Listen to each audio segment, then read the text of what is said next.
looking right at Lara, as a matter of fact. Yeah, there's Lara, very clear. And holding the wall, you can see it. Yeah, yeah.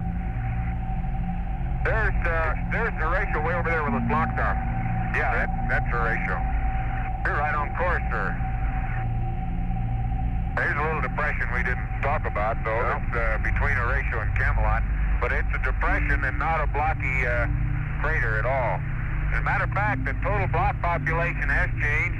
Out on the, once we get away from the rim of Camelot, the block frequency is quite a bit smaller. It's down maybe to only less than 1% of the surface. Much easier driving with the rover. Oh my God, we got that fender on. It's very obvious that rover navigation, because of the blocks and because of the smaller craters and very subtle type craters in this area. There are up to 2 meter bright halo blocky craters, and that's blocky wall craters. It may be instant rock rather than I think it is rather than bedrock in the rim area of Camelot. Horatio's got to be there. It's Horatio right there. That's Horatio. Let me give another mark on the southern rim of Horatio. Okay, the scarp looks very smooth from here. No obvious outcrops at this time.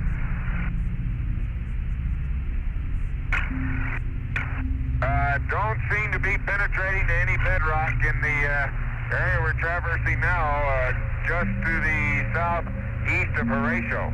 Horatio has a blocky wall. However, the upper several tens of meters probably of rim looks as if it's either mantled or composed of the light gray regolith material we've been driving on. The blocks do not come to the rim of Horatio. Okay, copy that, Jack. I want to take you down there or not. Yeah, Jack, hold on, I'll take you down there. Horatio has quite a different appearance than Camelot. It is, and that's the main one. The rim, the blocks do not get to the rim. What's your roll?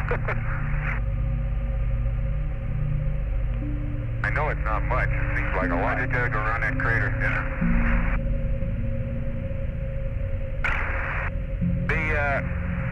It looks like if Horatio is any gauge, the rim thickness of maybe, and this is a wild guess, Bob, but maybe an average of 20 or 30 meters stratigraphic thickness lies above the exposures of the subfloor. Exposures being blocks in the wall. And some of those blocks, again, are several meters, if not 5 to 10 meters in diameter. And they're concentrated on the west rim that I can see. There are very few blocks on the the west wall. There are very few blocks on the east, north, and south walls of Horatio. Copy that, Jack.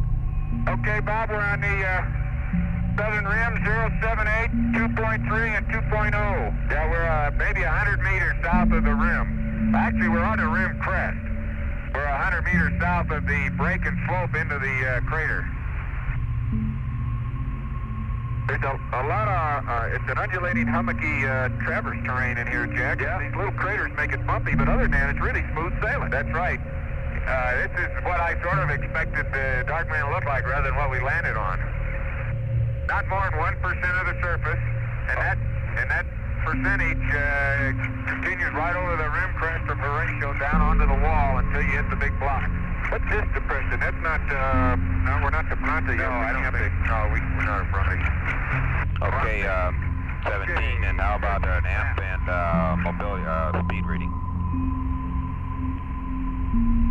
I've been pushing anywhere from 9 to 11 clicks, and most of the time that's full out, and amperes are bouncing around 100 apiece. Okay, watch these Denison, yep, hard to see. I know they are. We're climbing, Jack, because I've been full bore most of the time, and all I can get out of it is 10 clicks, and when I decelerate, you need to accelerate in a hurry. What's our next stop here? Sample at 3.9? 080, 3.9. I'm sitting on 080 right now and 2.6. I think we got to add a little bit to that. They're right. Okay, stand by. We'll get a new correction for you guys on that shortly.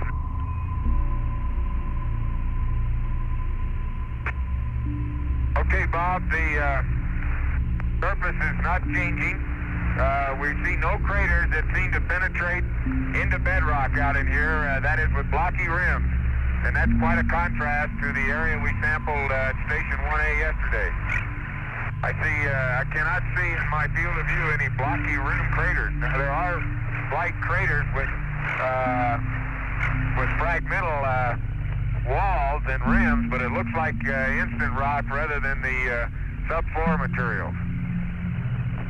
Jack, can you see over here to the left? I'll turn a little bit. On the dark area of the South Massif where you get those impressed lineations, see them going from left upward to right? I see what you mean, right. That's what I saw at my window. Yeah. Lower left, they go obliquely up the slope. They're more like wrinkles. They look linear wrinkles. Yeah, crenulations, you might say, in the slope that look something like those I saw from orbit looking in the shadowed area. Or at the edge of the shadows. Bob, we've seen craters as much as 20 meters and maybe 30 meters diameter without blocky rims. Copy that. The rim block population is not much different. The rim block population is not much different than the average for the terrain in here.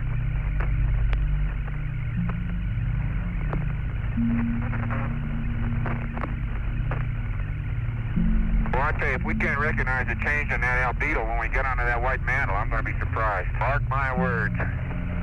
Okay, the light mantle is just what Gene has said.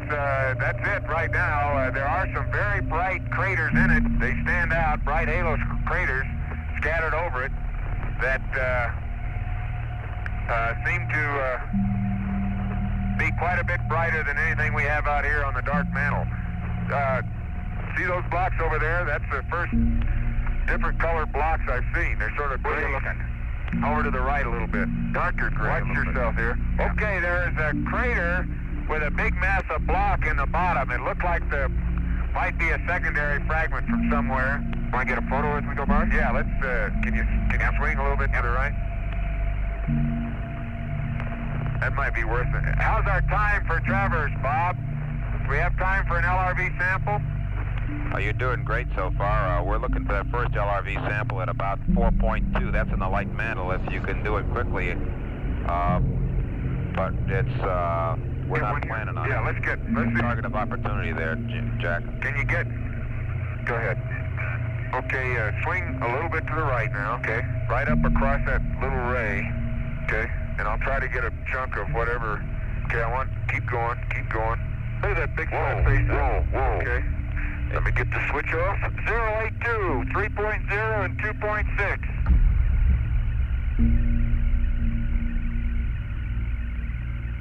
And Bob, I've been making 10 to 12 clicks coming across the surface, and as I say, for the most part, that's full bore, except where I have to do some rapid changes. Okay. And by and large, the back room is interested in you guys pressing on to Station 2. Okay, we are. That's 10 to 12 kilometers per hour. The crew. Okay, Gene, that's a pretty big rock in there. Okay. And Bob, I think this... Hold it down further. Down. It's got quite a bit of dirt in it. I think this is a block from a linear strewn field of very irregular and jagged rocks that are southwest of a crater that's 10 to 15 meters in diameter. If it looks like the material that may have formed the crater, and you can look at some of the pictures and make it your own decision. Okay, copy that. Can you get it in there? Okay, you got it. Oh, no, I didn't. Okay. The bag's not open. Well. Oh. Okay. Yeah, that's bad. Push it in. Pull down. Okay, it's down. 26 Echo, Bob. We're on our way. Okay, copy that. Go ahead. And you got a frame count, Jack?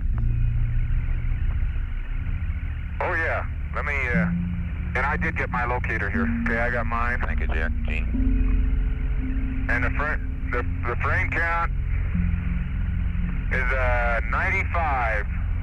Copy that. Holy cow. I better slow down my picture taking. Roger, Jack. Okay. We're in a little area where the fragment population may be up to 3%. It's getting a little more like what we saw around the limb. In fact, I would say it was comparable now. Going down this slope and up the other side, but nothing like Station 1. Okay, copy that. And the next planned rover sample will be at a distance of 4.2, so 080 and 4.2. And it will be in the light mantle if okay, we got Brad disagrees with those numbers. Okay, it's in the first prong of light mantle, as I recall. Is that right? Roger, the thumb. Okay, Bob, you're heading at 260. Looks like it's right on, by the way, from what I see on the skyline. Okay, and how's the locating Look at that antenna over. holding up? Well, I'm moving it, so I guess you're getting it. Yeah, we're getting it. Just checking. Bob, I'm still, the blocks I see still seem to be the gabbro. Except for that one sample we took, which I hope was what I thought it was. Gee, it's blocky here. Let's see, ooh, that's a big crater. We gotta get around here. Okay. That must be Bronte. My God, is that big? That's bigger than I expected. Hey, I gotta go around this thing. Yeah. There are some very, I gotta go back here.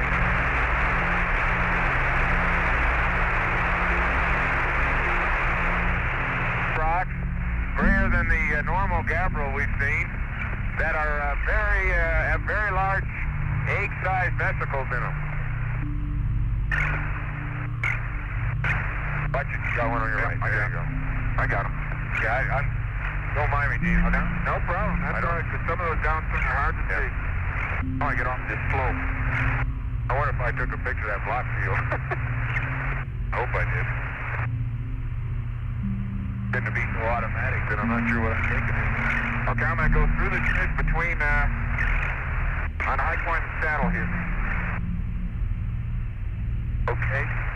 How's it figure, Bob? I think we're just north of Bronte. Does that figure? Raj, that seems to be about where you should be on the map. We're glad that you're circumnavigating that a little bit. The comms dropping out from time to time. Yeah. 0.8, 3.5, and 2.9. We're on the north side of Bronte. And it looks like Bronte has penetrated the dark mantle in here and got to some floor, but there's not an awful lot of blocks around the rim. They're just some small ones. Compared to what we saw around, watch it. Yep. What we saw around Horatio, or in the walls of Horatio and around Camelot. Nothing also like what we saw yesterday at Station 1. Bob, that characteristic little dimple in the bottom of the craters is still with us. And it's invariably glass lined in the fresh ones. Okay, very good. Now that's not a complete lining, it's just there's seems to be glass agglutinate, if you will, that's holding the fragments in the bottom of the crater together. There's one on the side of an older crater. We're back into about a 1% coverage. I suspect that the reason our block population went up there was because of Bronte. An awful lot of these smaller glass-lined little craters around. Yeah, and you notice, Gene, what I was saying about the little dimple in the bottom? Yeah, watch the fresh ones, and they all have that little dimple as if that... Yeah. See, there's one right there. Man, you can predict it. Jack, you know, I think the light mantle is starting right over there. See on your right? Yeah, that's the first place you can really see it is where it's reflected off the slopes of the cliffs out there. But I think I hate to say it, but Charlie may be right. Well, but you know, one thing that may distinguish it is that the bright halo craters are brighter. But I can see it from here. Yep, on the floor of the valley here. Yep. On the scarp, it really shows up. Okay, block population is unchanged. Still appears to be where I can see large enough blocks, appears to be the gabbro, although they're not as much to look at now in terms of blocks. The surface characteristics have not changed. There are no craters that we see that are bringing up clear blocky rims. There's most of the fresh craters have instant rock around them. Craters of the same size that are older and more subdued, that instant rock is apparently broken down. I suspect a small zapping breaks that down fairly quickly. Okay, 17, copy that. You still making about 9 to 11 kilometers? No, sir, I've been making from 10 to 12, Bob, mostly 12. Okay, can you give me a reading on the amps this time, Gino? Stand by, I got a little navigating to do. Okay, standing by. Okay, I'm reading 100, bouncing around 100 on both of them. Okay, how about amps, not amp hours? Down, hummocky terrain, I think for... Oh, I'm sorry. But you got a hole in front of me. Yep. Oh, there you go. Bun out a little bit. Yeah, let me get up here.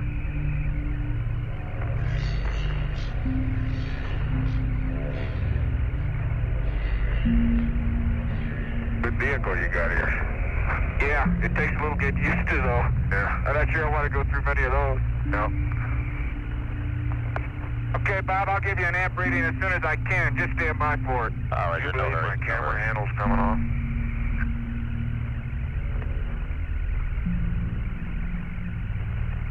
The terrain gets a lot more locally hummocky with some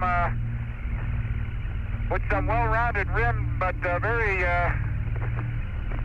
large aspect ratio craters, which you got to get around in here, in the 4 and 5 meter size. Charlie, I'm thinking of White Mantle. That's the White Mantle we're coming up on right up here. Yeah. See that on your right? Yep. That's it. There's not going to be that much different. Ooh. Not going to be that much difference, but look where you're going. I got to watch I don't lose my camera. It's come loose. See, now you can look where we're going to come up on a White Mantle. It's dusted with that light. Look at it. Yeah. We're only 100 meters from the light mantle. Well. Okay, how about giving us a range and bearing when you get to it? We're coming right up on it now. Yeah. There certainly is a change in the general albedo, particularly in the craters. The craters are much brighter in their walls than we've seen before. Yeah, although there still is a brown, light, gray dusting over the top of it in here, but it's clearly different. No question about that. You can't see the contact as you cross it, but we know we're coming into something lighter. Yeah. We ought to sample the rim of one of these craters when we get our LRV sample, because that's what's distinctly lighter. How about a range and bearing, guys? 3.8 here, and we can sample that rim. Copy the 3.8. 3, 4.4, 3.8. I've been running about right over there, Gino. Can you get on the rim of that crater? Right here? No, right to the right there. Right here. That light stuff. See the big crater here and the light material right on the rim? Yeah, I get there. But I'm going to have to not give you much of a turn, because that's all right. I got the pictures. Now, if you swing to the left a little bit and then back. Whoa, now back to right. Okay. Hope my camera stays on there. You like that? Whoa, yeah. Whoa. Okay, Bob. We're 083, 4.4, and 3.8. And I've been running about 20 to 25 amps, I think, on both. Okay, copy that.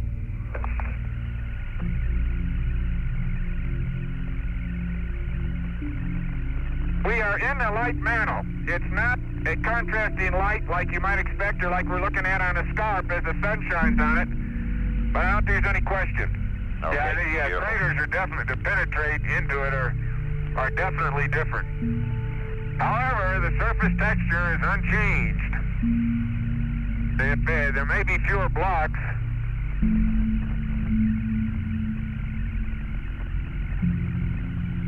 Okay, back 27 echo. 27 echo. Copy that. Frame Hold contact. it back, I don't want to lose it.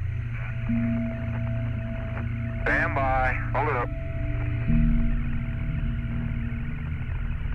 Okay. It's in there. Is it in? Okay. Those bags don't stay open. That's yeah, it will after we get a couple samples in there. Okay, my locator. And my locator? I hope I don't lose my camera. I can't reach it or it'd help you. Okay, 110. Copy that, Jack. I guess I didn't do what I wanted to do and then get that thing really cinched down.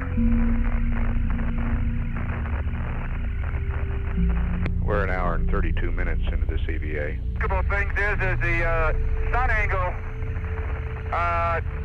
difference on that light mantle when you're looking at the slopes of the scarp versus what we're on.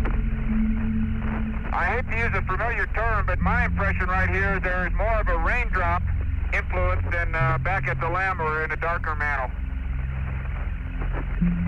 Okay, copy that. Yeah, might be. I think so. I think the big thing is though that each one of these little craters is much more lightly colored.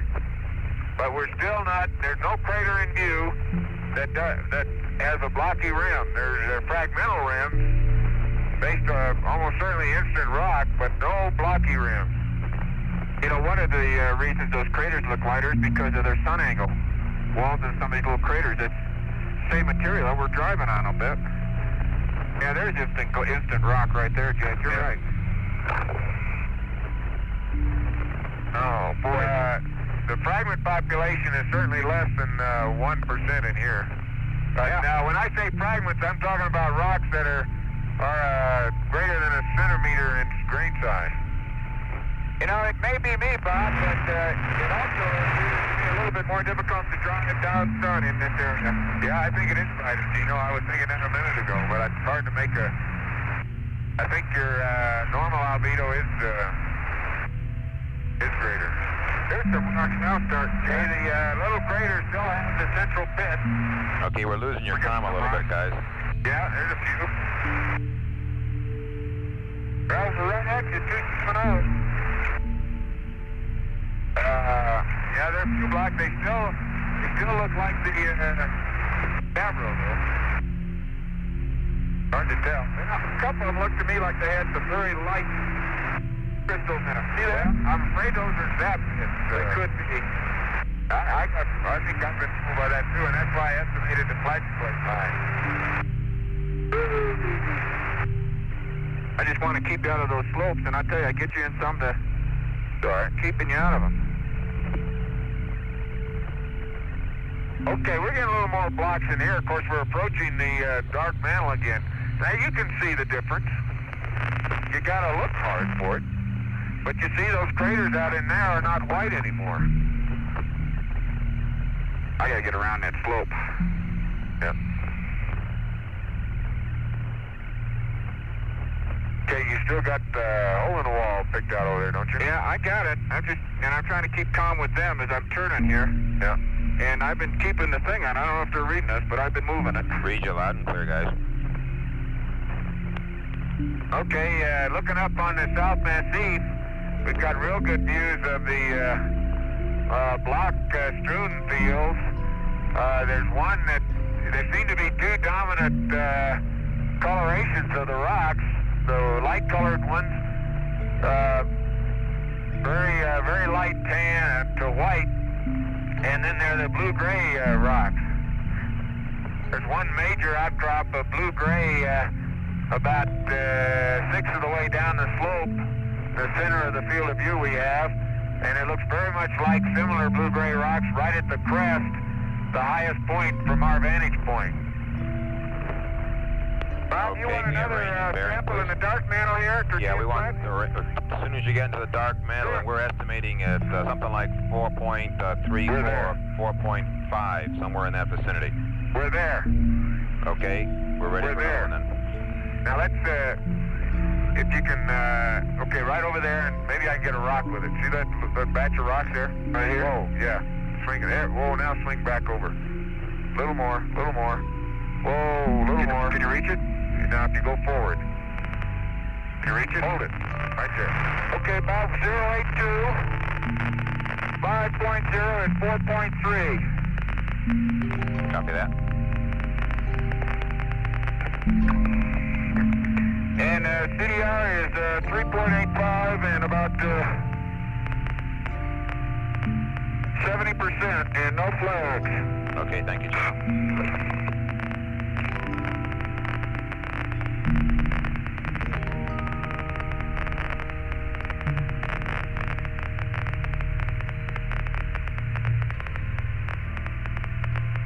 I got it. You got it? Okay. I got the rock. I got the rock, and there's some dirt in there. Maybe I better get a little more dirt. Yeah.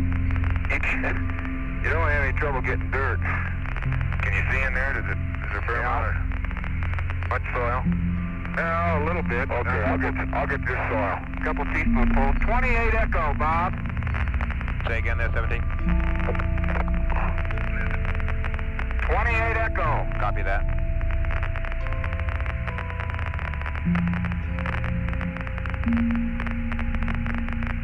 And that's primarily a rock fragment. Jack's getting a soil sample with it. Copy. Jack, look at the wrinkles over there on the north massif. Yeah, there's no question that there's apparent lineations all over these massifs in a variety of directions. Hey, look at how that scarp goes up the side there. There's a distinct change in texture. Okay. As a matter of fact, lineations are not present on the scarp that we can see where it crosses the North Massif. There is no sign of those lineations on there. Oh man, yeah, I can see what you're talking about. Look over by Hanover. It looks like the scarp overlays the North Massif, doesn't it? Yeah. Okay, this last one was 29 echo. Okay, copy that, and that's the soil. Okay, now I need that, get in that bag. That's firm. Here's another one. Don't lose those. I won't. I'll pull it down. Okay, Bob, we are rolling. Copy that. And pray for me, Bob, that I don't lose my camera. Okay, Hanover is quite a ways up the slope. I don't think we would have gotten to it as we planned that time. But the appearance you have, the scarp, North Massif contact is one of the scarp being smoother textured, less cratered, and certainly less lineated. And I wouldn't be a bit surprised if it's, as Gene says, younger. Okay, Jack. But that goes, it's not just the slope, it's the materials on the other side of the scarp, on the west side.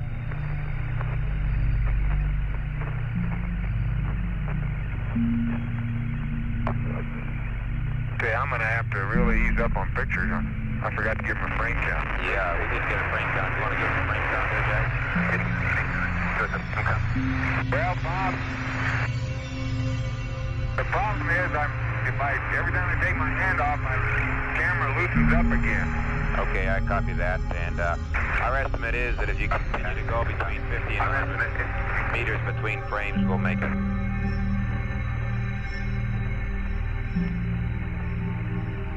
Boy, I tell you, are those massifs getting to look big now? Holy moly.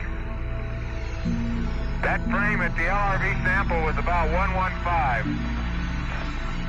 Copy that.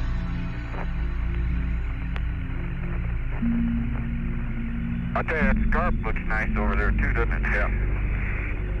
Okay, we're back out in our old friend, the dark mantle, and I think the zero phase point is not as bright as it was.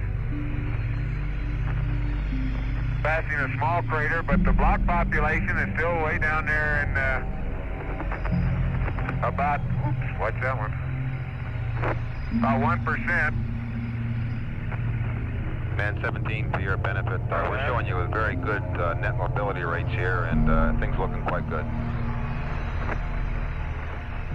Thank you. Gene's doing a great job. I tell you, it takes all your time to drive, though. You look around and you're in a hole.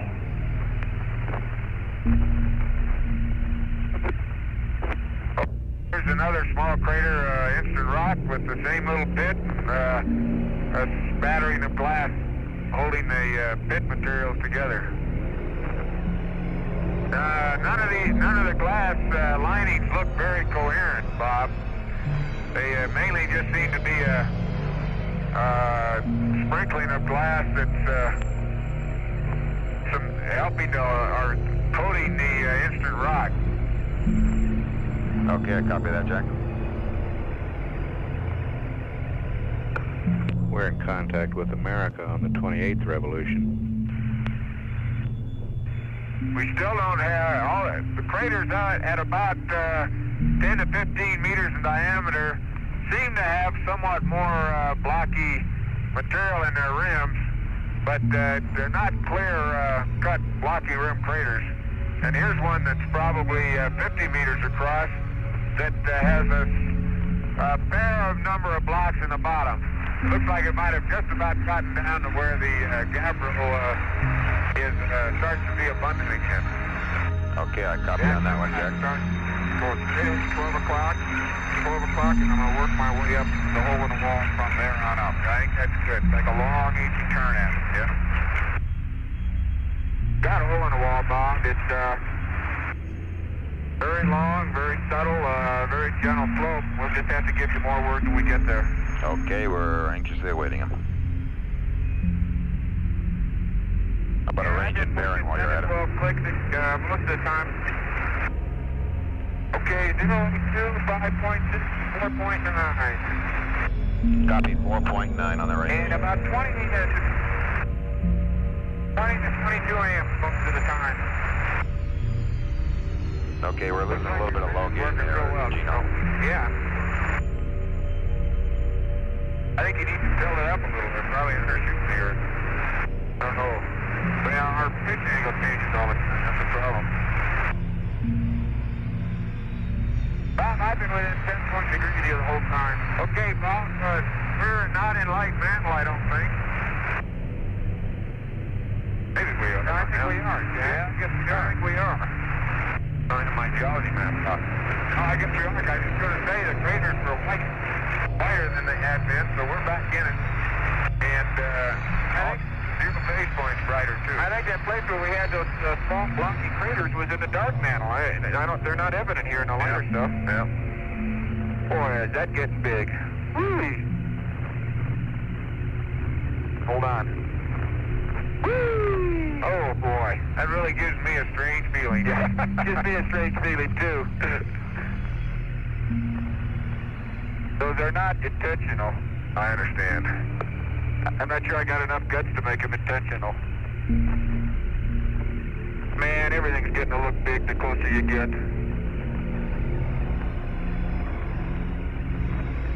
Hole on the wall looks more promising though, Bob. Yeah, I don't think that's going to be any problem. Until we get up and look back. Oh man, what a trip this is going to be. Dolly. That min cooling's just about right, isn't it? Yeah, it's just about warm for me. Yeah. Bob, is my split cooling working all right? Raj, it looks like it's working to us. Okay. Bob, not the rock fragments still look like gabbro. The craters tend to have white walls and white rims, which they don't have in the dark mantle area. The block population is way down, 1% or less. However, the bigger craters do have more blocks, but nowhere does that population seem to get above about 5%. And that's on the walls and the rims of the craters, say, bigger than 15 meters. There's one probably 20 meters in diameter that has some blocks on it. You seen Nemo? I think Nemo's right over there, if I'm not mistaken. I don't know. Nemo will be hard to see, but yeah, it's probably that one right in there. Or back here. There's one back here. Well, it's pretty, yeah, well, yeah, that's close to the scarp. It's probably right off your wing there. Okay, I'm going straight ahead, and then I'm going to make a left turn. Okay, we're looking at Laura. Now, Laura, I can see blocks in the northwest rim of Laura. At least it's rugged terrain, and it looks like blocky terrain. One spot. That's all I see. It looks like it may be a couple hundred meters in average diameter. It starts about maybe 3/4 of the way up the wall and goes right up to the rim. Hey, Bob, hole in the wall seems to be a... look at that. Wow. Look at that crater. Right there? Yeah. That pit, that central pit, goes down about half the depth of the crater, and the crater is a fresh 3-meter crater. That's it. It almost was a cylindrical pit. Hey, Bob, hole in the wall is it's just a step headed down to the south or southeast on the scarp. It's scarp is just about what I think we all expected it to be. It's very rolling and relatively smooth. I don't really see any outcrop exposed on anywhere out here to the south. No. You see, now there's Station 3 area right up there. Yep. Looks like maybe that see that the bigger crater over there to the right of Laura? That probably is a good place for Station 3. Yeah, way over there. Yeah. Okay, we're going to find out something very shortly. That doesn't look very rocky, Gene. No. How about bearing and range, guys? Bob, I'll give it to you as soon as I make my turn. It's not too far, 100 meters. Are you going to turn over that or go on closer to that? I'm going right up straight ahead and then go on the inside that slope. It's more than 100 meters. Yeah. 081 and 5.6. Copy that. There's now the craters are getting very, very light colored. And there are rims and walls. You notice when we're in the light mantle looking at the scarp at this angle, it loses some of its high albedo? Yeah. Yeah. I think we're getting, we got a long depression. Your eyes get used to it. Okay, Jack, we got to watch this because I got to go along a long depression. That's a crater over there on the right, yeah. I don't know how I can get over there. Well, I think I may have to go up over there. I can't go down that hole. That was not going to make it. What's your pitch? Let's go back here. We can't get there. I'm going to go over here. What was your pitch then? Hole primarily. I can't go there. Yeah, I think you're right. We'll go up this gentle slope, see what's on top. Okay, let me use my... All right. In lunar orbit, Ron Evans is right on the flight plan. We made a turn to the south a little bit at 081 and 5.7. Are you going to try to drive up there? I don't think we got any choice. Okay. It looks to me like right on just to the left of that, yep, white crater is or even right like you're headed now, and then bear up to the right.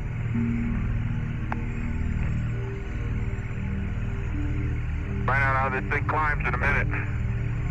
Oh, I think you're right. Okay, Bob, I'm starting up the scarp at 081, 6.6, and 5.7. Okay, copy that, Gino. The first tongue of the scarp. I don't even think the rover knows it's going uphill. I've got about 37 or 8 amps. See what's on top here. You're making about 8 clicks, and I'm full bore. Well, I tell you, this rover doesn't know it's going up a hill. Looks to me like you may be able to head just like you're going. Yeah. Hey, Bob, we'll make it and get down. Yeah, we will make it.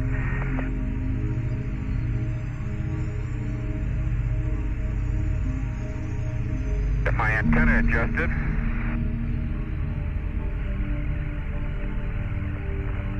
Okay, whatever makes up the light mantle is in,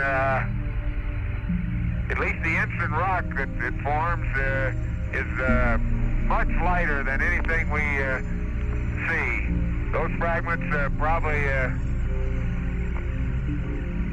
are 30% lighter than any fragments we see out in the dark mantle. And that's around the fresh craters. But it is not blocky.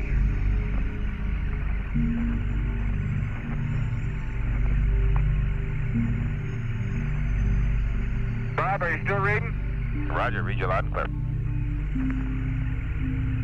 Okay, I just want to make sure my antenna's working. Roger. We're doing a little zigzag navigation. I'm literally came up a slope at about a heading of 240. We couldn't get through the actual turn to the south because there's a big crater right at the foot of it. So we're just making our way through some relatively local undulating slopes that get pretty steep, but there seems to be no problem. Yeah, I think we're in good shape. Bob, there are not any blocks big enough to really make a statement about what the rock is, but it really doesn't look like gabbro anymore. Okay, copy that. Reminder that eventually you're going to turn to the south a little bit to pick up the final thing at the Station 2. But we're not on top of that scarp yet. We're still in the hole-in-the-wall ramp. Okay, copy that.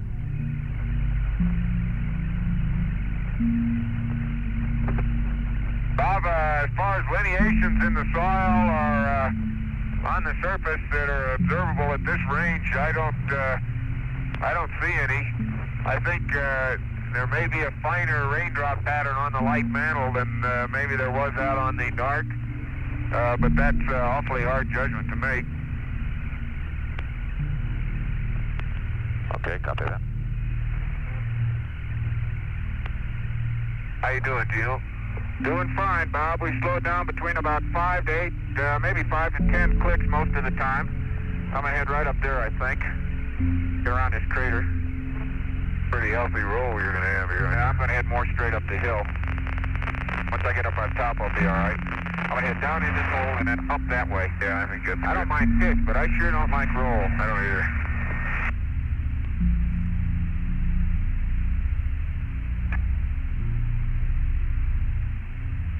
Now I'm gonna head straight up. I'm gonna head straight up that slope right there. Okay?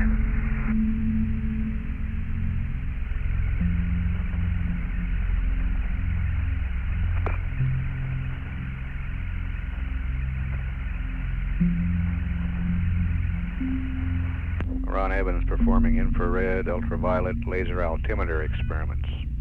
It looks like maybe the large fragments in here are still crystalline. They have white zap pits on them, but they do not yet really resemble the gabbros. Okay, Jack, copy that. Give us a hack when you get up on top of the scarp there. Okay. Let me tell you, Bob, I've got to go cross slope some of the time because the rover's really working to go uphill now. Alrighty. But we're almost there. As I look up the scarp to the west, there are some big blocks scattered around on the horizon. But again, I would guess that we're not dealing with more than 2 or 3% total coverage of blocks in here, if that. Well, I think for the most part, we're on top. Yeah, we're on top. Bob, we're at 7.8, or correction, 078, 7.2, and 6.2. Copy that. Now, Jack, where was Nancy with respect to those tracks up there? Well, they never really had any good tracks pinned down, I don't think, on it. You'll be able to see Nancy, I think, as soon as you get over this hill. Well, I tell you, when we look back, that's going to be quite a sight if we can see into that sun. We have been coming uphill. Well, I'd say this is the last straw to the top. And is she working? Come on, baby.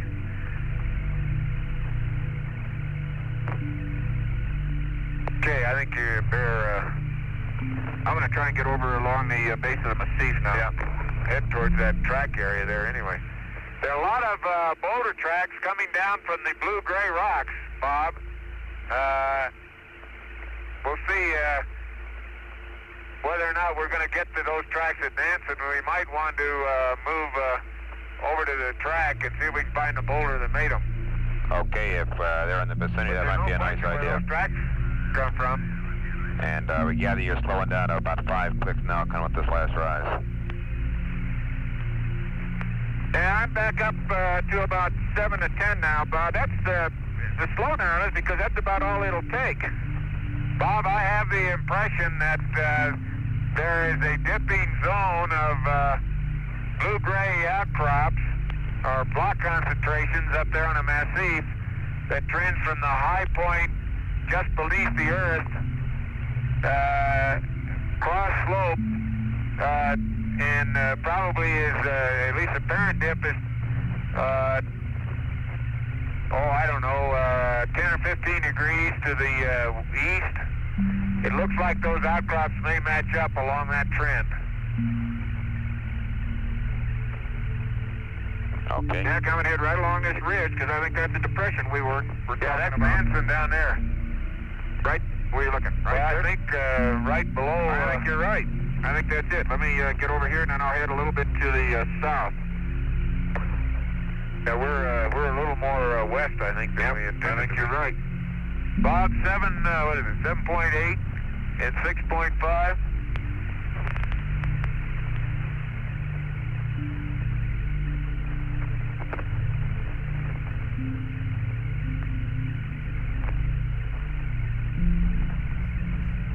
Bob, I've had an impression, and I can't prove it yet, that we're dealing with more heterogeneous rock. Possibly there are breccias in here, but it's awfully hard to tell right now. They're very light-colored rocks. I think even lighter colored than the gabbros. Okay, we'll soon find out. I'm afraid those, I think we can follow those tracks, the pictures maybe, or... Yeah, I think we can see some of those coming down. I think the ones from the big outcrop of blue-gray rock, though, are the ones going into Nansen.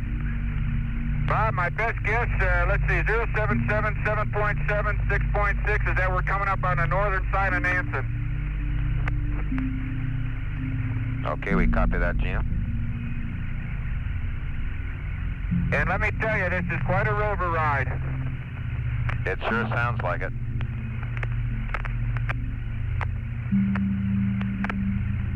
But it's quite a machine, I'll tell you.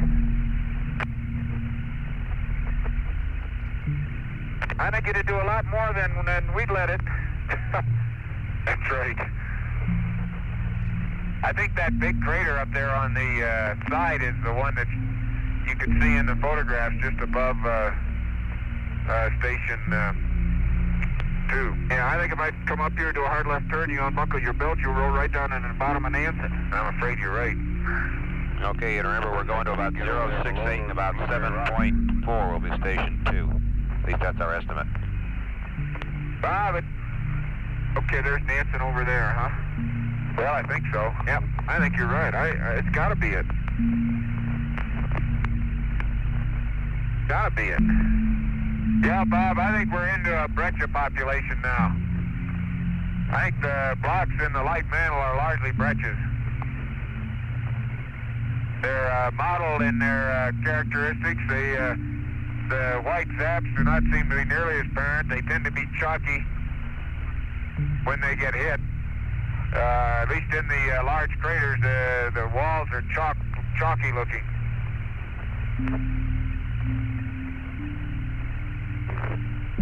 Oh yeah, we got boulders at Station 2. Yep, they're there.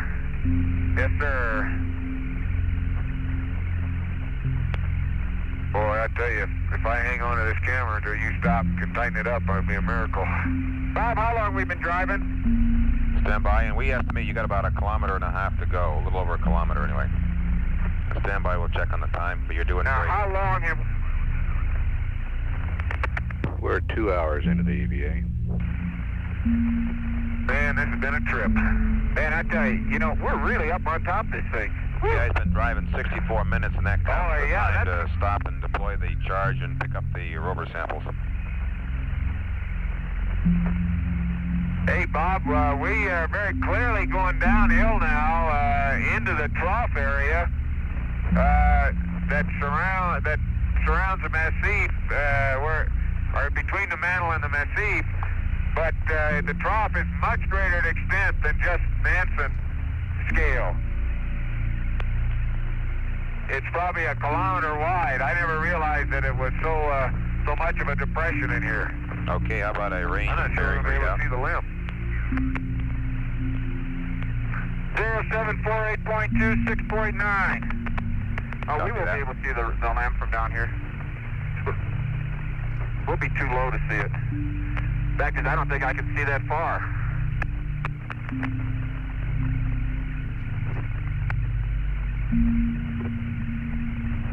The surface patterns are still the same, Bob. The main difference being that we're getting probably a gradual increase in block population, and the blocks seem to be of a different character. They may be breccias. Okay, copy that. And around the crater here that's maybe 75 meters in diameter, there's probably 5% blocks. Fragments, I should say, greater than a centimeter. Boy, look at all the dust without that fender. I hate to think of what it'd be like with that fender gone. Yeah. There's a good sized block, sort of blue-gray. Now, looking up there, Jack, I got to get some 500s looking right up that hill, but well, you may want to do that out of way a ways. It's some of that stuff is mantled or buried in the massif material. Some of it just seems to be laying on it. Yeah. Well, I think it has to do with how long it's been there. You'll tend to get the downslope movement forming uphill fillets, and that's what a lot of it looks like. Most of it is uphill fillets. Most of it's pretty sharp. But my guess from back at the limb that those blocks on a massif were much more angular. I think is a good guess, because that's what they look like to me here. And looking up at our blue-gray outcrop area, I still have even more the impression that there's a planar orientation that dips off to the southeast. May be just fracturing, but pretty clear up there, I think. It may be shadows. The limb is now 50% away from the massif. Let's see, 50% of the massif height away from the massif. How's that? I think we'll keep it on top. That is a high mountain. Oh, gee, many Christmas. Listen, if the Earth goes behind it, we're changing station 2. Gonna be nip and tuck, pardon the expression. Okay, as we get closer, actually, we're out of the blocky area, and that blocky region of 5% may have been just associated with that crater. I still see no lineations, although, look at these wrinkles though, Jack. Yeah, I mean, I was talking about the mantle, but you're right about on the massif. The same wrinkled lineations we saw trending, sloping uphill to the west on the eastern half of the massif are still very evident at this sun angle. Okay, 17, and we're estimating that you should be there within about 5 minutes to meet the walk-back constraints. Well, we're almost ready to park. Okay, beautiful.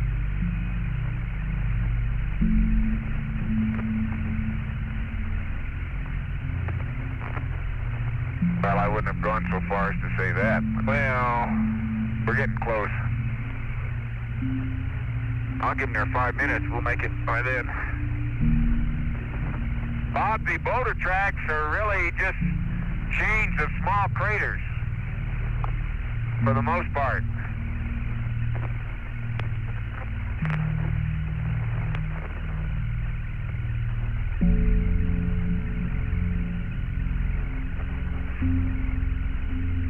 Okay, copy that. That's interesting. I don't think they can tilt that television. I don't think they can tilt the television camera high enough to see the top of the massif.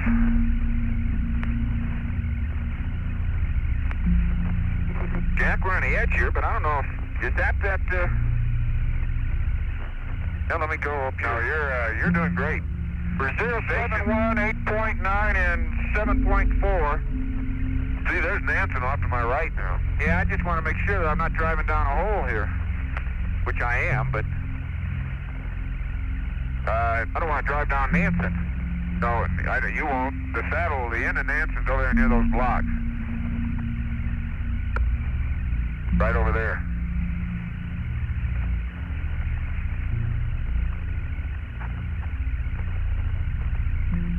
Look at those blocks.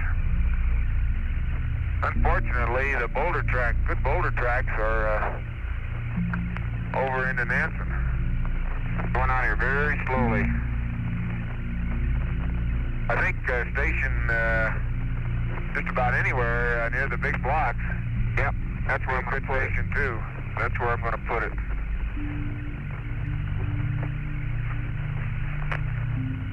We could try to see. Yep, that's where we're going to make station 2, right up here. Which straight ahead? Yep. Yeah. Okay. Boy, you're looking right into Nansen. Yeah. We're right where we wanted to be for station 2, and it looks like a great place. Big blocks. It looks like quite a bit of variety from here. Different colors anyway. Grays and lighter colored tans. Okay, Jack, I'm going to do a 180 and park the rover at 045. Those are two good, there's a blue-gray rock and a lighter colored tan rock where they can look in here. We'll have television shortly after they park. Station 2 is right at the base of the South Massif. All right.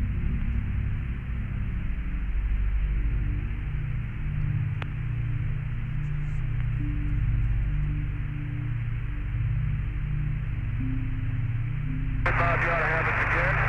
Now.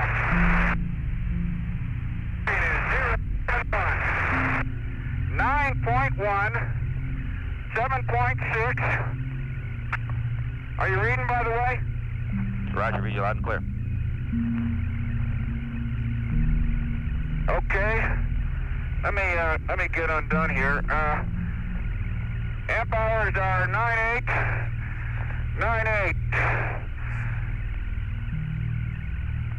Batteries are 90 and 112. And motor forward left is off scale low and right is 340. Forward rear is off scale low and right is 240. I expect we got a bad meter. Okay, copy that on the 340. And you want to give me the bearing one more time there, Gene? All I got was the distance of 9.1 and the heading and the range. Yes, sir. 0.1, 9.1, 7.6. We are right at station 2. Look at Nansen. Okay, we copy that. When you're at the station, here's a couple things we'd like you guys to look at in the overhead in addition to them. We'd like the TV lens to be dusted in addition to the regular dusting. That'll take the lens brush, remember. Can you try to tighten that? You might check the low gain antenna elevation to make sure it's at 45 degrees. Like we think you commented on that. And I think you're right now looking at tightening Jack's camera handle. I'll work on that, Gene. You go ahead with the other. Okay. Yeah, we are at 45 degrees, Bob. Let me check it. I'll lose the comm on you a second. I got to turn it towards me.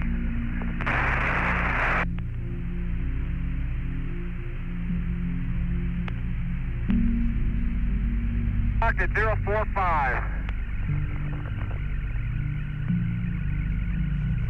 And 17, Jack, we'd like you to check the SEP for us. I expect we're going to have to turn it off and open the mirrors and dust them.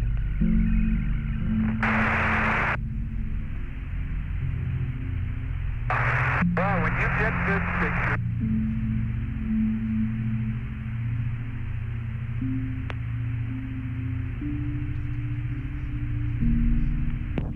TV coming in now. You got high gain. Roger, thank you. We have TV.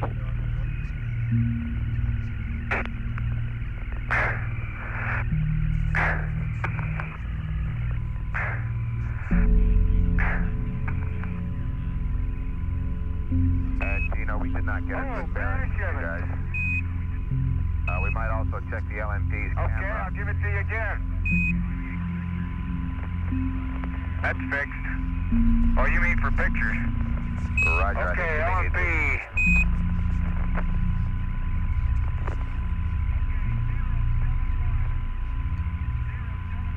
Okay, 071. 071 is the berry. Okay, copy that. 142 on 142 on the LMP's camera. The temperature is 105. Roger, let's turn off the power and the recorder, open the blankets and dust it.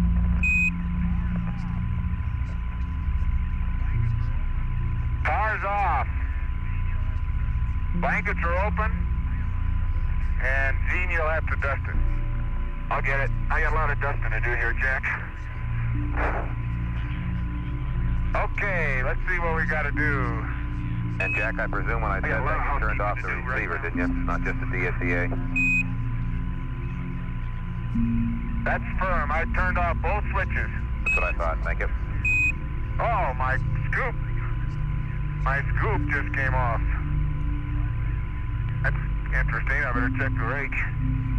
Vibrated loose, I guess.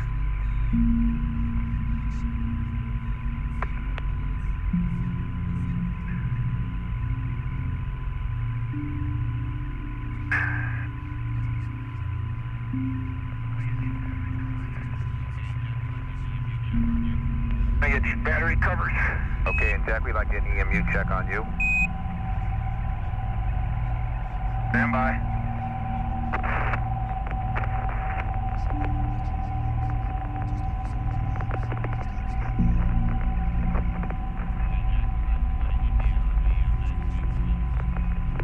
And Jack, we'd like to go to India on the magazine for you.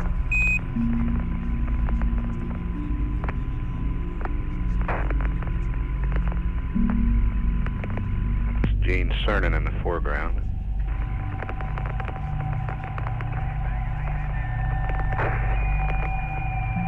Okay, magazine India. Thank goodness we'll never get started. Man, we are down into the... Look at where we came down, Jack. Jack Schmidt in the picture now.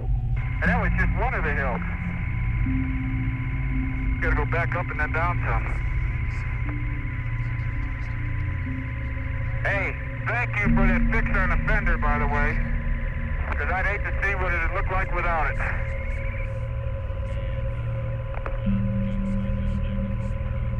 Okay, and John suggests we might just check it momentarily while you're here to make sure it's still holding on good and tight. Both the clamps and the tape. Yeah, that's on my list. If it stayed on through that ride, it may never come off. Okay.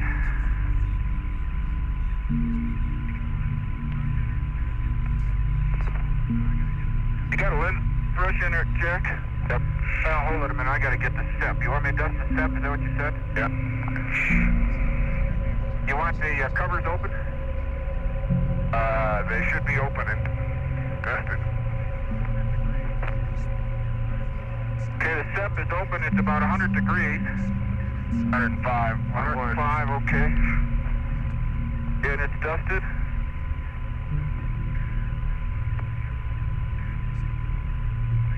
Here's your lint brush if you need it. Okay. Thank you. The camera look all right to you? Let me get yours. Lean over here and I'll get yours. Okay, I'll get mine too.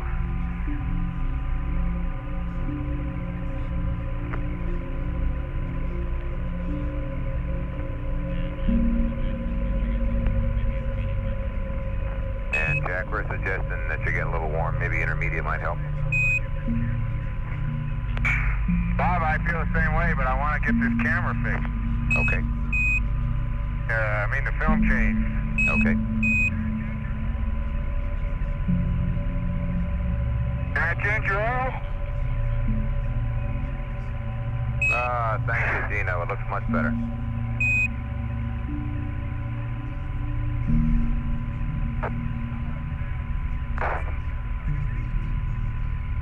How about any other service I can be? Okay. Okay, Houston, the number of blocks plotted on the map are not nearly enough. In the greater than 1 meter range. There are many hundred blocks on the on the massif flank of Nansen and up around Station 2, where we are. There are only 1 or 2 blocks on the light mantle side of Nansen. It looks as if the material in the bottom of Nansen is overriding the light mantle materials of the north wall. That's just an impression. They're slightly lighter albedo than the north wall of Nansen. Okay, copy that, Jack. Looks fantastic up there. And I suggest that we do our raking. That's right, I just told you everything you can see. Fairly close to the rover to get the sort of the general population of talus material coming off the massif.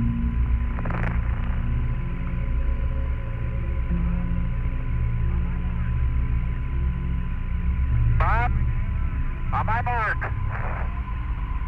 I've got everything, hammer, gnomon, film. Okay. Mark it, you have a gravimeter measurement going. Roger, copy the mark. Okay, Bob, the blue-gray rocks are breccias. They're multilithic, gray matrix,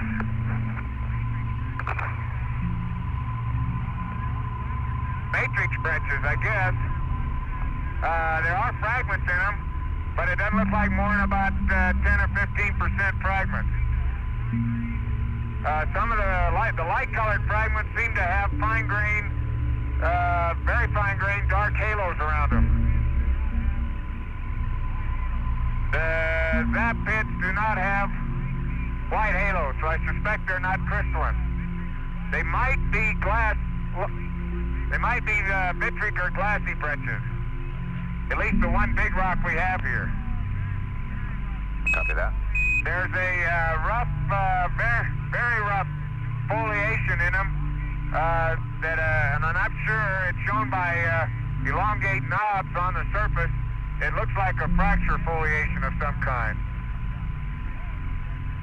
Jack, that rock is almost gotta have come down, don't you think? Oh, no question about it. I bet you it's the same as the blue-gray rocks we see up higher. Here's some more blue-gray ones over here. Let's start taking. Oh yeah, look at the size of some of these light fragments in here. Yeah, but it's still. It looks like they're dominantly matrix breccias. There are light-colored fragments, and they may be crystalline.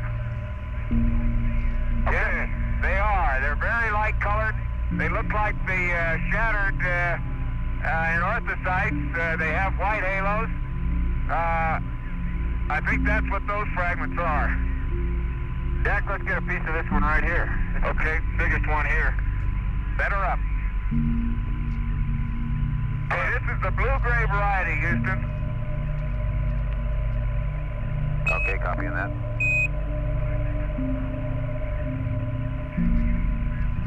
I'm going to take that little knob off up there. Okay, well, you can work that block over. Yeah.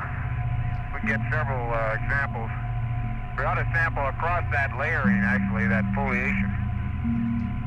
One comment, when you look down in the bottom of Nansen, it looks like I guess, which sounds obvious, that some of the debris that has rolled off of the South Massif covers up the original material that covers the north wall of Nansen.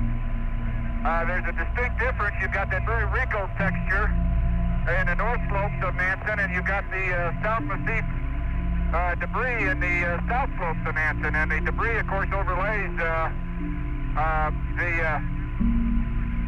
north slope, and all the rock fragments, all the boulders that have come down are all on the west side of the correction, on the south side of the slope of Nansen. Okay, got that. Okay, Houston, I take back what I said about no halos. There are light, not very sharply light, but light halos around zap pits in the matrix. The matrix glass is dark. It seems to have a greenish cast, but it's very dark. Oh, look at that blue. Look at the white fragments in there.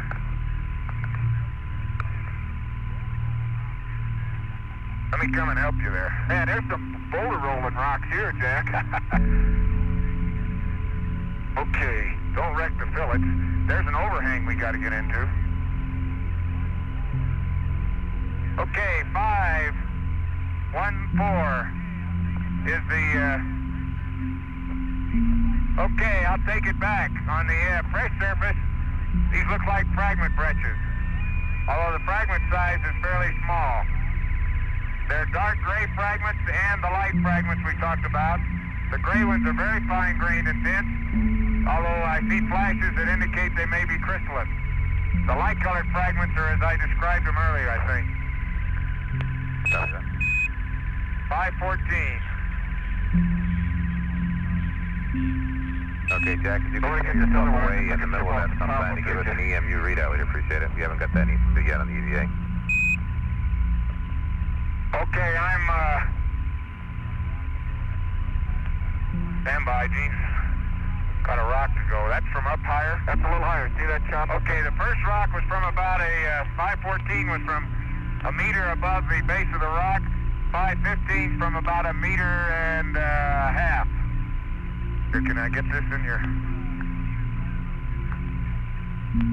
Can you get some on either side of those two now? Yep.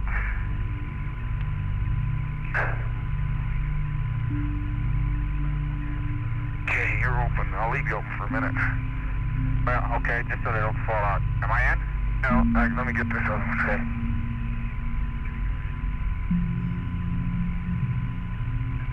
Okay, go ahead.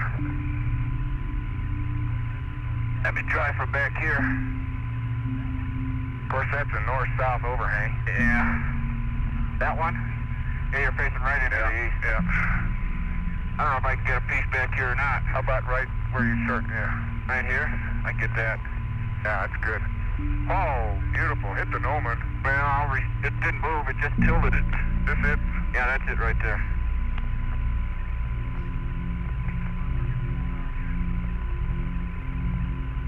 Let me set my working tool down here. Got a bag? Coming right up. Well, that does. Once you get it on there, you might as well forget it. 494. 494 is from 0.5 meter above the base of the rock. And these are samples across the layering. These are samples from across the foliation. I missed that, Bob. Okay, copy that now. What do you think? Can you get that? Can you get that one up there? Yeah, I might either get that or this other piece up here without busting my butt. Well, don't take any chance. I'm not going to. How about this one? Here, the whole big piece. Okay, that's a good representative fragment. Can you get it? I can't reach you without my camera hit. That's a football-sized fragment. Okay, this next sample, can you get a bag out and we'll try to put it around it? Around the end. Bob, it's highly variable. This is a light matrix breccia, whereas the other three fragments were dark matrix or dark fragment breccias. The big rock is a light matrix breccia with dark fragments, and it's the one that has the halos around the light fragments. And that's in 495, barely. It's not even in it. It's just 495 is wrapped around it. It's not going to stay. It's not going to stay, is it? No. Well, it's a football-sized fragmental rock. Let me, why don't you just stuff it?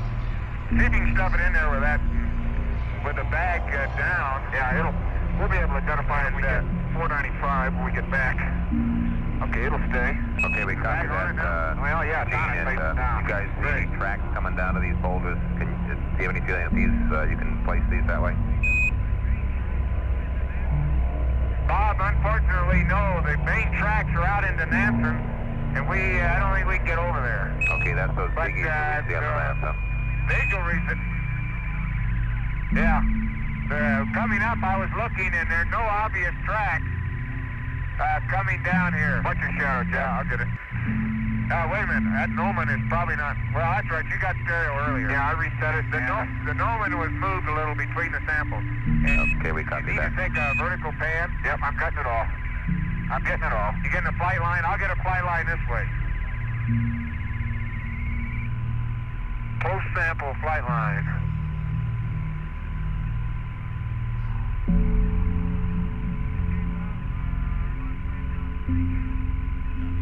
Okay, Bob, I'm on frame count 42. Copy, 4-2. Did you get a locator from here, Jack? Yes. Okay.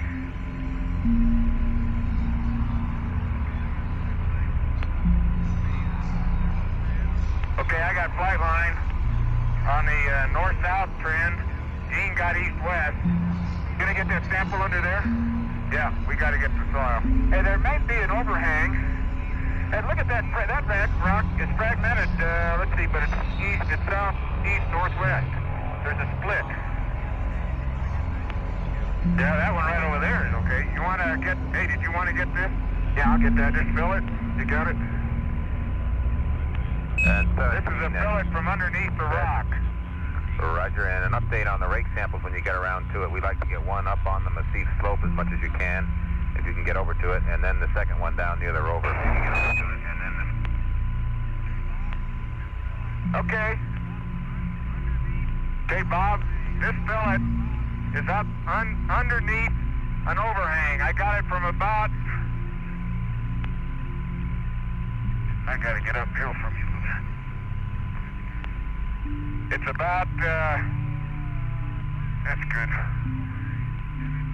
A third of a meter under an overhang. And it's the upper 3 centimeters of soil. And it's back 496. Now let me get one out away from the overhang a little bit. Okay, you think that's permanent shadow? And it went away from... No, it's east. It's facing east.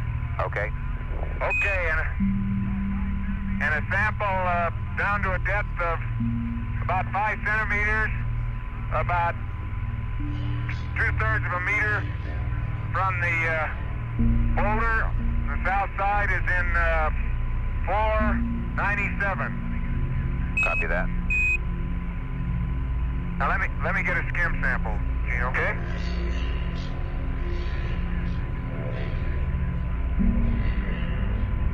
I gotta take a set of pictures after that, by the way, show where they are. I can piece them into my flight line stereo. Okay, they were in both of the before pictures on those rocks. Okay, about a centimeter deep skim. Careful. You're in a hole. You better come out. Yeah.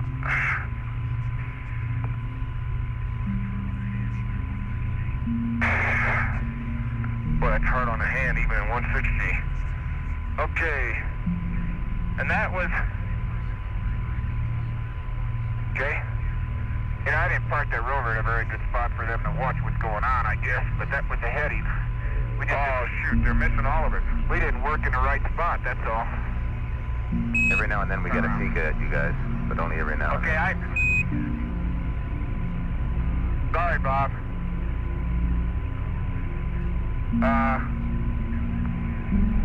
Oh, wait a minute. You know, that's the way it happens. Skim sample back number, please. Okay, it's back on. Okay, Bob, I missed that. I didn't give it to you, but I think...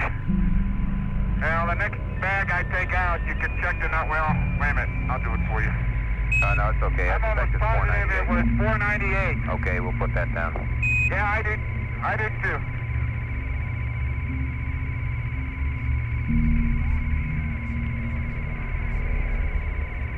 Okay, Bob, looking at the block directly down sun, there are the light gray, the gray matrix branches seem to be fragments or slurring anyway within the white matrix branches.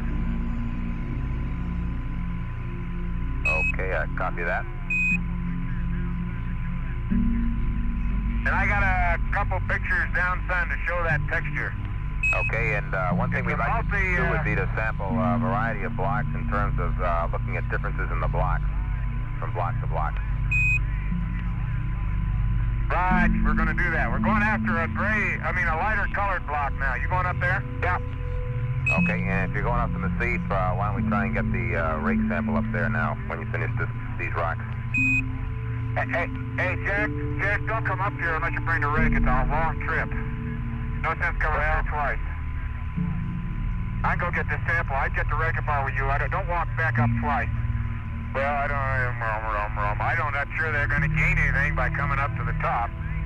Okay. You know, if you're not going to gain a thing, Bob, Stand you're by. still on the talus. You guys, oh well. The rims of the small craters in the talus are softer than the normal terrain. My foot goes in maybe. Okay, as long as it's above the break of the slope, Jack, we don't have to get very far up the slope. That's right. And Jack, if you're back at the rover, how about giving us a grav reading when you before you leave? Because I'm late sampling, that's why, but I'll do it anyway. Roger.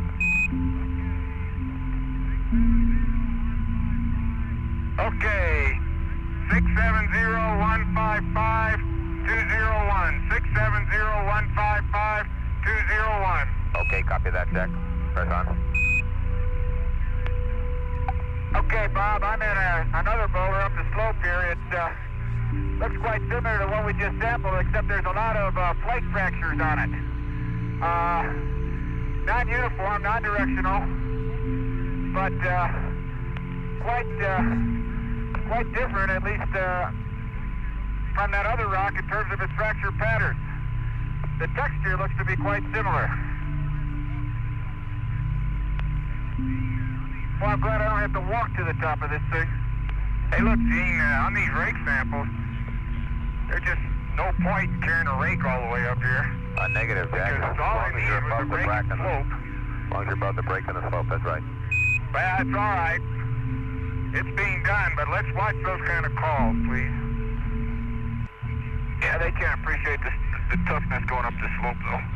We can. We got to tell them that. Well, we did. Yeah, that's what we're saying. Don't go above just at the base of the break and the slope, Jack. Don't climb all the way up there with it.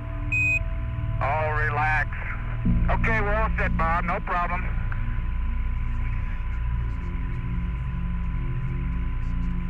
Okay.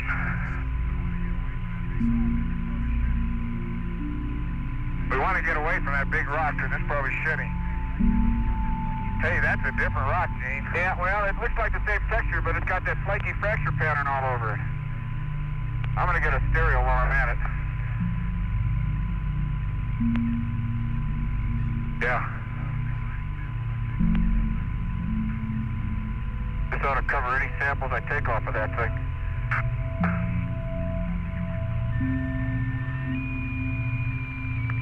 I'm going to give myself a dip of cold water.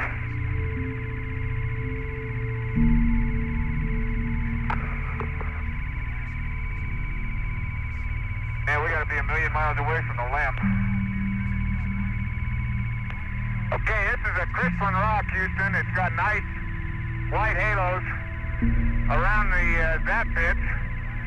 The zaps are not dense black glass, but a dark greenish, very dark greenish gray. Are those halos or fragments? Oh, they're halos. Oh, well, there are fragments, I think, also. But right now, it's fairly crystalline, but it is heterogeneous. Matter of fact, there's a big fragment of a porphyry caught up in this thing, I think. You get a locator by chance? I haven't done a thing. Okay, well, I want to start taking some, we got to get some of that. That's what I want. That's where I'm going right now. And there's a chunk there we can get. That's a big fragment within this crystalline rock. Take a picture of that. Take a picture of that, and then your locator, I'll get it. Go ahead, I got it.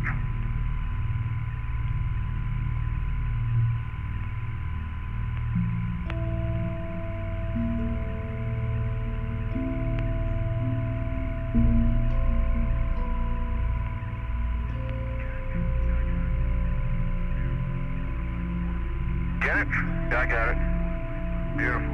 Looks like a porphyry. Boy, it does look like an andesite porphyry. That's what it looks like. It's got some very large crystals in there. Some very reflective, elongated crystals. It's a relatively angular inclusion,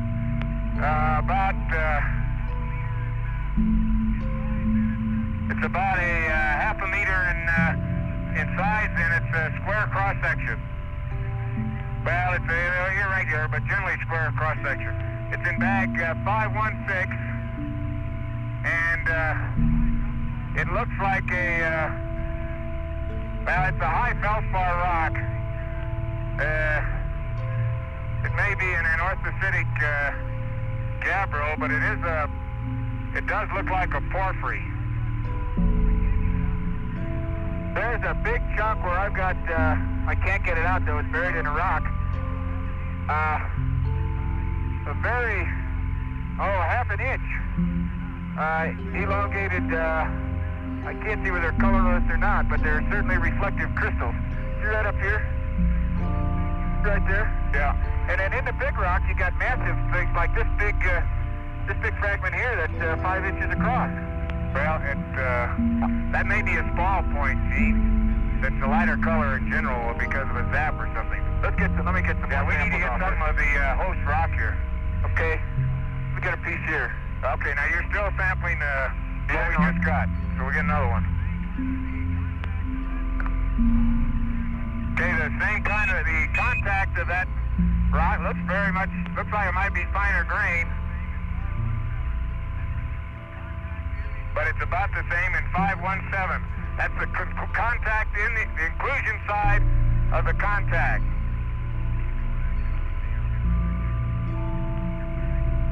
Keep going after the other one, Gene. I'll get this in your bag. Bob, you can probably see this rock if you look over this way. We're high enough. Yeah, we saw it, Gino.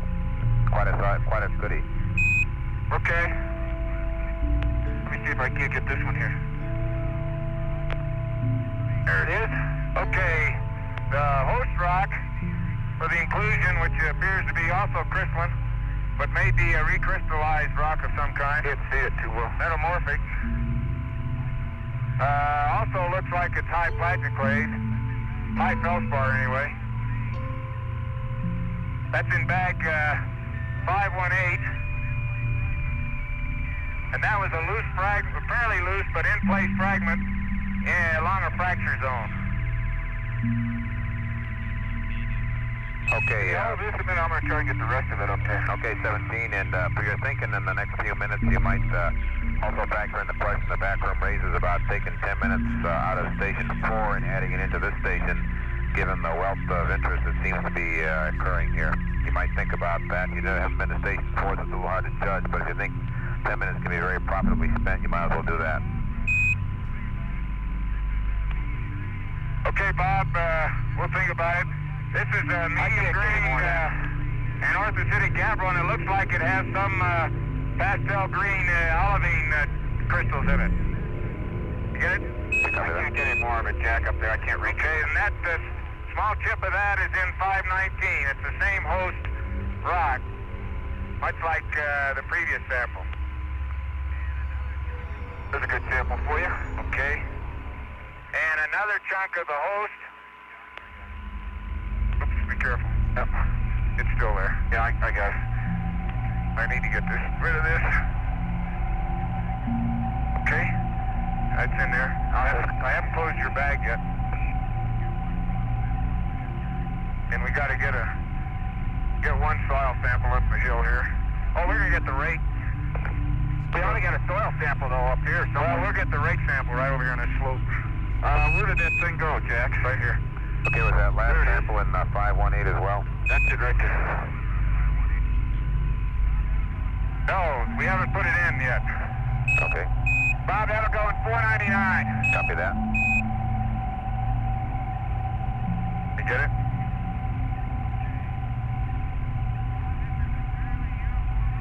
Okay. Bob, this is a fairly uniform-looking rock. It does have some widely spaced fractures across it. Clearly crystalline and has crystalline inclusions in it. Here, Jack. Copy that. All right, get some soil from around that thing. Both rocks look like they might be in the anorthositic class. Your bag's still open, Pertwee. Of rocks. It's just that one has the appearance of being a finer grain matrix. Looks like a porphyry out in the boulder. Okay, and a reminder as you photograph it, to remember that the photographs in the southwest quadrant there will be the best ones around the corner. On two sides there will be the best ones to show the structure through the whole rock. Yes, sir. Oh, the southwest, south and west. Roger. South and west, Roger. yeah. The west is shade. Well, No, you mean the southwest. south and east. Roger, the southwest face, or face is not quite south. Okay, well, I've got a stereo. I'll just continue my stereo around here.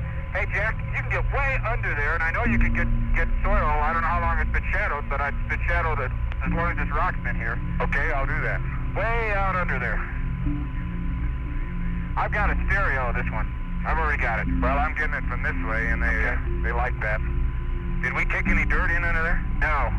I don't think so. But way down in there. Let me get a couple after pictures.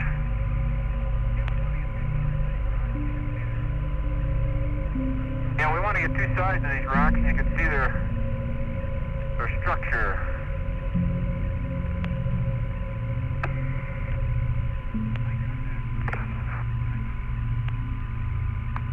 I got that, Gene. Okay, I took those.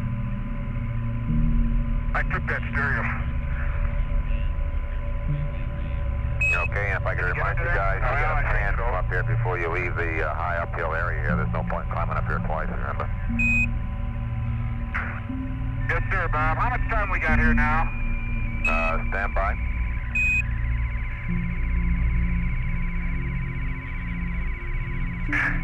Okay, got your bag?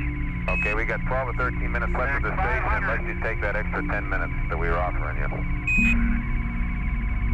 Let's take it, Bob. We gotta get the rake.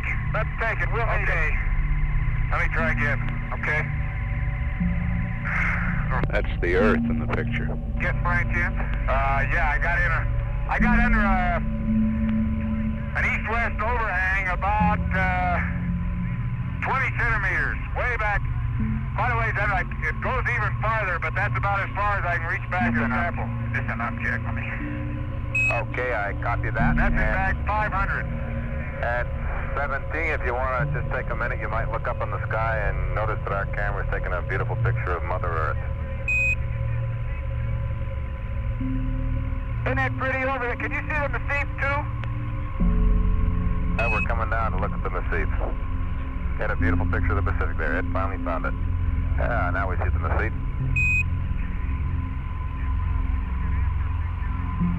Okay. And Bob, I took an after picture of where Jack just got that soil sample under the rock from, and I'm on 60. Copy that. In a moment? Yeah. I'll set up for the rate. Okay, I'll go up here and get a pan, Jack. Okay, you get that pan. I didn't get that soil bag number, Dean, or Jack. We've been here 500. Copy that. We're 2 hours and 46 minutes into this EVA.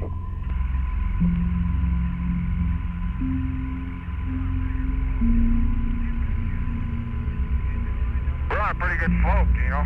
You betcha. And do I know it. Hey, Bob, how long we been at this station? Stand by. You've been here about 40 minutes right now. Can you believe it? Is that right? Yeah, is there already, Jack? And we're going to give you that extra 10 minutes can't out believe of we've been station 4. Leaves you about 20 minutes. You have to be moving. Boy, this pan may be looking... Okay. This pan may be looking right smack in the side of the massif. The only way you can get it is to lean back, and I can't lean downhill.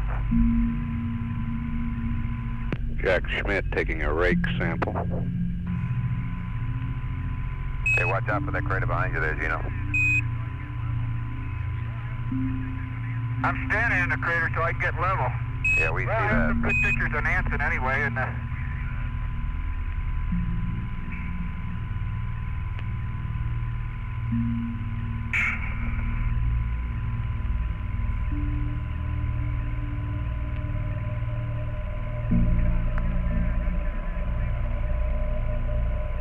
you know, I look out there and I'm not sure I really believe it all.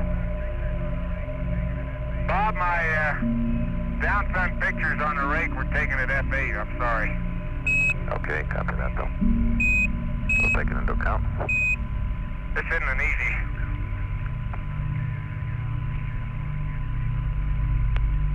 Okay, I gotta get out of my shadow or I can't see what I'm doing.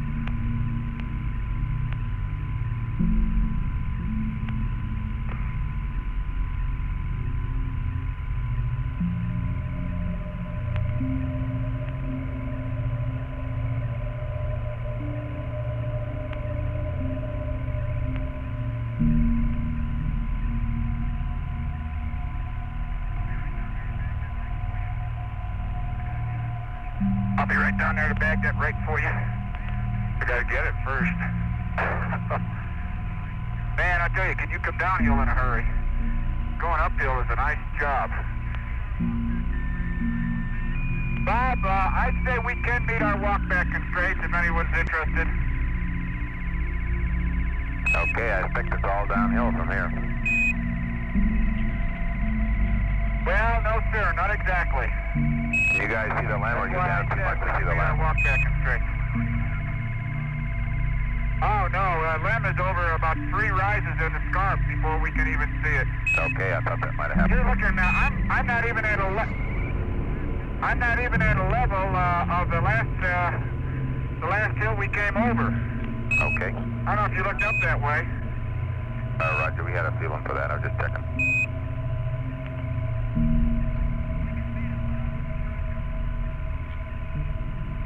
We can meet him, but I wouldn't stretch him. Okay.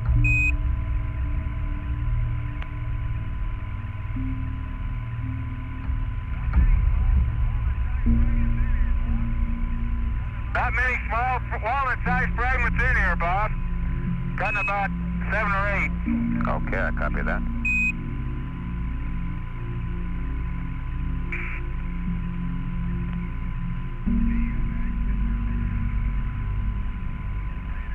Gene, you got a bag? Yes, sir, right here. How you doing? My hands are getting tired. Bag 501.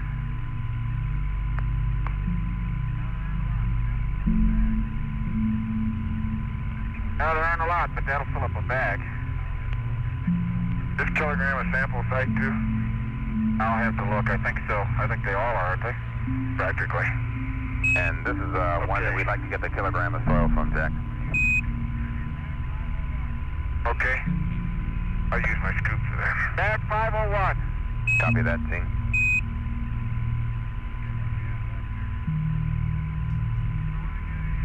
Okay, what do we have left here? We want to get a, I got the high pan.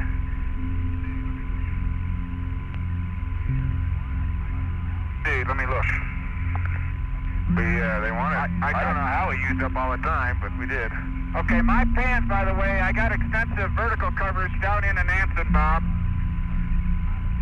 Okay, copy that, Gene. Thank you. Yeah, the soil's getting them. I don't know where the hour went that it took to drive here.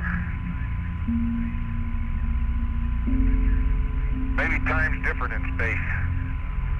Adventures in space and time. We changed 2 hours and 40 minutes. I don't know whether that makes us older or not, but... Oops. Try again. I got half of it. I got 3/4 of it. 502, Bob, will be the kilogram. Copy that. And that sample down to about 4 centimeters. Don't get too close to the camera. Okay. Oh, that's a big bag full. You want to put it in mine? Start. I can't feel it. You might as well, how's your cooling, okay? Cooling's fine. My hands are tired. Well, that's natural. Okay, and guys, do you see any more different blocks up there that are worth sampling before you go down onto the flats and sample a light mantle? We haven't had a chance to look around any more than you've heard. Okay. You want to rake in the light mantle here? We'll want to rake in a light mantle. You might as well get that down by the rover later on. And Get in after, Gene. Gene, get in after. Yeah. Got it. then you might look around for a couple of documented samples there up on the slopes of the massif before you move down on the flatter light mantle areas by the rover. Just do the other sampling. We will. Okay, Bob, Jack got the befores on the rake and I got the after. Okay, we have that.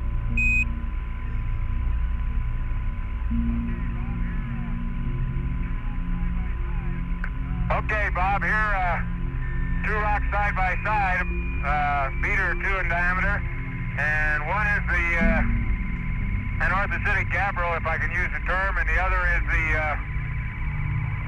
that two-cycle breccia. Oh, that's the way to come downhill. Just don't stub your toe. Yeah, that's the way to come downhill. Hey, Gene. Yeah. Set up right there. Let's get that big clasp. There's a fracture right in there. I want to get the the clasp. Yeah. Yes, sir. Good eye. Big white clasp in the gray matrix breccia. Good eye. Man, that's a prize. Let me get this over here so I can swing. And I think you can even get it. I get both sides. I'm going to get this big, yeah, I think I can get that. I'm going to try.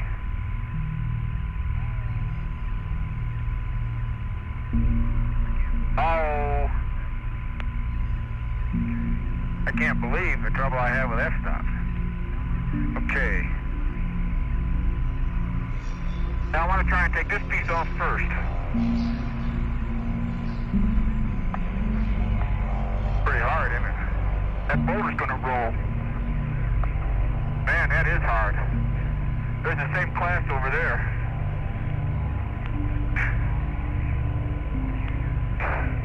Well, that class is soft. Can you use your blade in?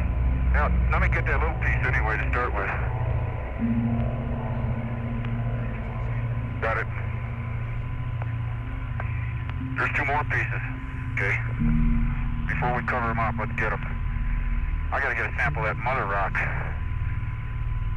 Okay, there you go. The other one's right there. Okay, now let me see if I can get a sample. I want to try to hit that one more time. I think I got another one coming in. There's another little one.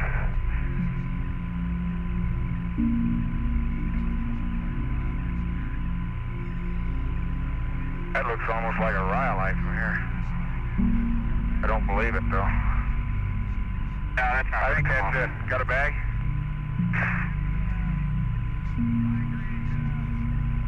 Okay, this is a fine-grained but crystalline white class in the gray breccia. And it's mixed with soil. We had to pick up a little soil. 503. I guess they're all there, aren't they? I think they are. They had three class anyway, three fragments that we got off ships. Let me get a piece of the rock it's in. And I'm gonna take a close-up stereo of that. Okay. Don't get it. Okay.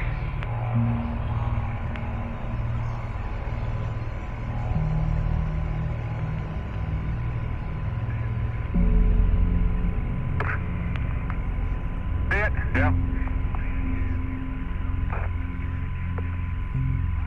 See it? You hit me with it. Well, I tried to catch it.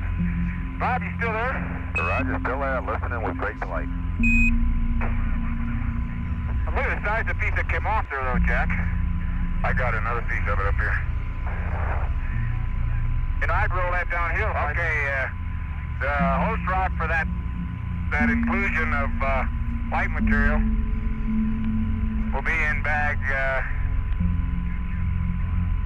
what is it, 504. 504. 2 chips with soil. Heart rate's running in the 90s. Getting heavy? What, the bag? Yeah, no, just the scoop. Just make sure they're closed so they don't... I wore my hand out holding that camera together coming out of here. We're getting some samples this time. I want to get an answer, and I'm going to get a close-up stereo of that. Yeah. And I'm going to get some pictures around this block, too. Okay. There's an after. And now I'm going to get sort of a close-up stereo around it. That ought to do it. Bob, while he's doing that, there's a real good example of a pit-bottom crater up here, even on this talus slope. I'll try to take a stereo of it.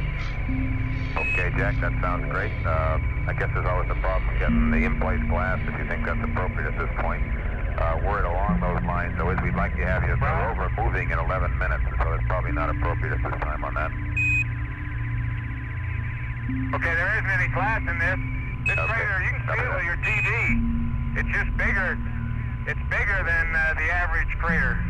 And it still has that pit, the pit being about a third of the diameter of the inner diameter of the crater. Third of the rim, make it a fourth of the rim diameter. That's easier. Copy that. Jack, can I look at that closely? Look at what? Hold the rake a second.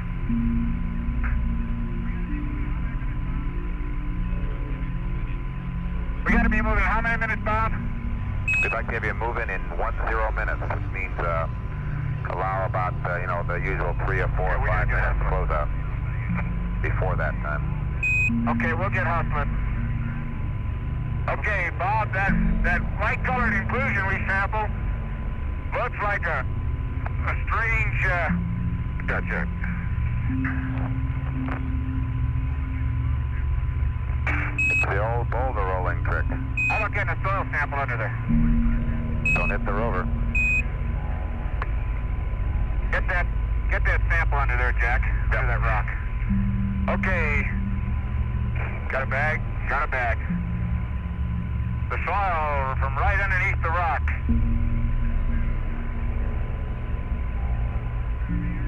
Down to about 4 centimeters and 505.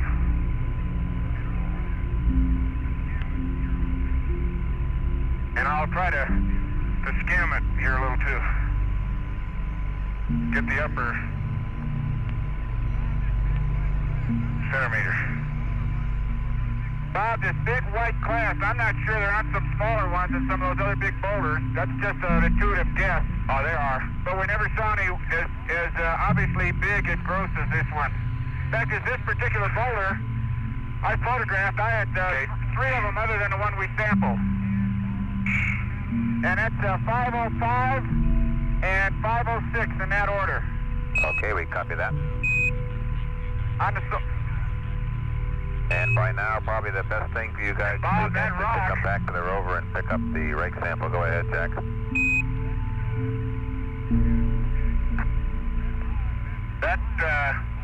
I get it. Okay. That class, white class, I looked at it, and it has a light pastel green, fairly rounded crystals in a fine grain,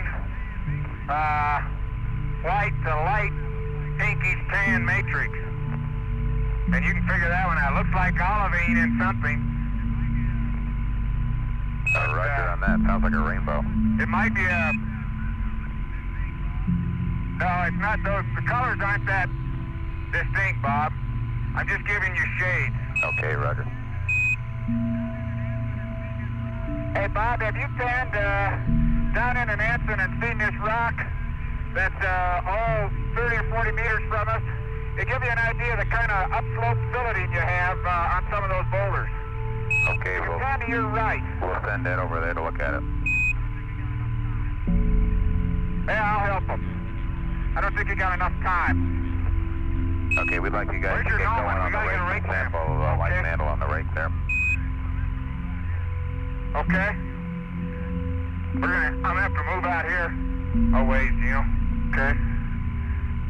Coming right there. Right there is what I'm looking at. Okay, we're gonna check it out. Thank you.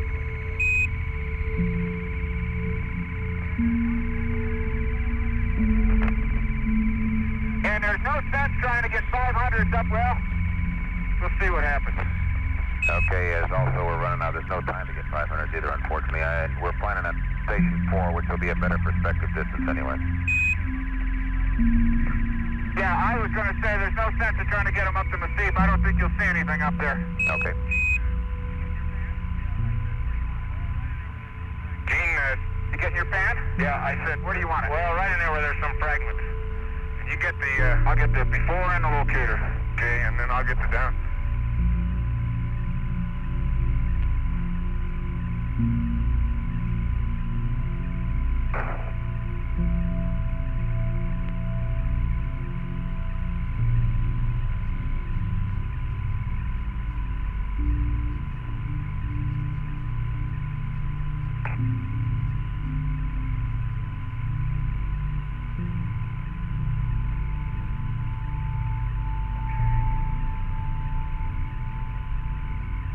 Okay.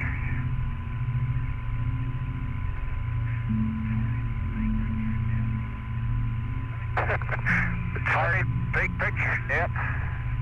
Let me tell you, you just got to think an order of magnitude bigger than what you're normally accustomed to thinking. Okay, pan's complete. Okay, let's get the rake sample so we can move on.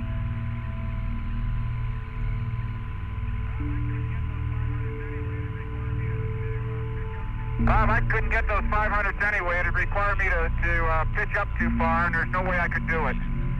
Okay, no, we're definitely not in favor of that, Gene, at this area. But I know, I'm just mulling it over, but there really isn't any way I could get them. Okay. Boy, I tell you, how are your hands? Let me rake that a little bit. Well, it's all right. There just aren't any rocks. Should have brought the scoop and used the old shovel trick. There's a couple. Keep going.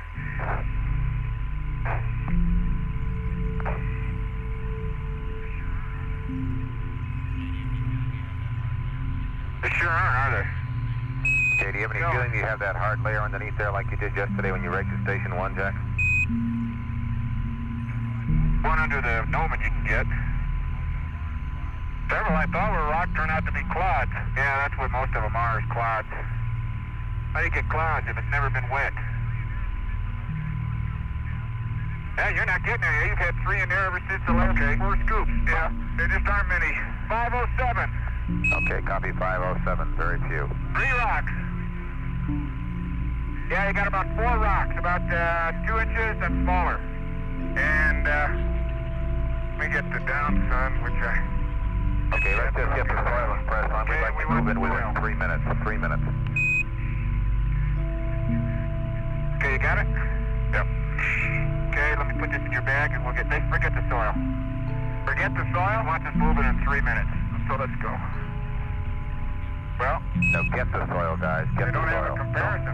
Don't forget the soil. Get the soil. Yeah, we want it. I'm sorry. I thought you said skip it. Got your bag? Yep.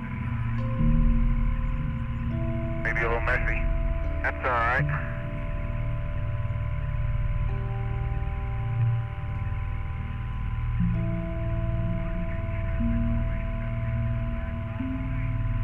One Scoop Schmidt, they call me. That's good. That's bag 508. Copy that. You have to start putting some of these samples in my bag. You're getting a full bag for Christmas here.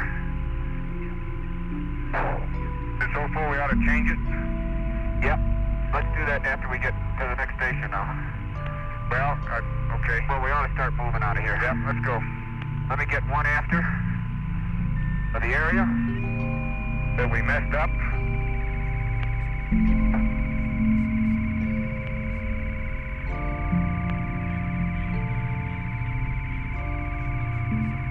Beautiful station, guys. Just simply beautiful. Almost deserves a 1,000 code.